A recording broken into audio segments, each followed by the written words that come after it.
ദിവസം ഒരു പ്രഭാഷണം കേൾക്കാനിടയായി. അപ്പോൾ അതിനകത്ത് ആചാര്യം പറയാണ് നമ്മുടെ കൂടെ എപ്പോഴും സതി ഉണ്ടായിരിക്കണമെന്ന്. അപ്പം ഞാൻ വിചാരിച്ചു സതിയോ നമ്മുടെ കൂടെ.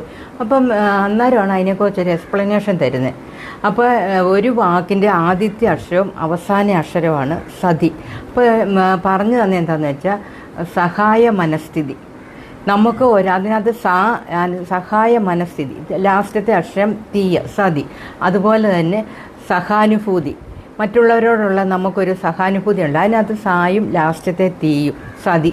അങ്ങനെ ഈ സതി എന്ന് പറയുന്നത് എപ്പോഴും നമ്മുടെ ഉള്ളിലുണ്ടായിരിക്കേണ്ട കാര്യമാണ് സതി എന്നുള്ളത്. അപ്പോൾ ഈ രണ്ട് കാര്യങ്ങൾ, സഹായ മനസ്ഥിതിയും വേണം, സഹാനുഭൂതിയും വേണം സഹജീവികളോട്.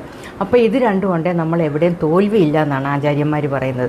അപ്പോൾ അത് ശരിയാണെന്ന് ഞാൻ കുറച്ച് ഒബ്സർവേഷൻ നടത്തിയെന്ന് എനിക്ക് മനസ്സിലായി. അങ്ങനെയുള്ള മനുഷ്യരെക്കുറിച്ച് നമ്മൾ ചിന്തിച്ച് നോക്കി, അവരെപ്പോഴും അങ്ങനെ തന്നെ നല്ല മനസ്സുള്ളവരാണ്, അവർക്ക് തോൽവിയില്ല.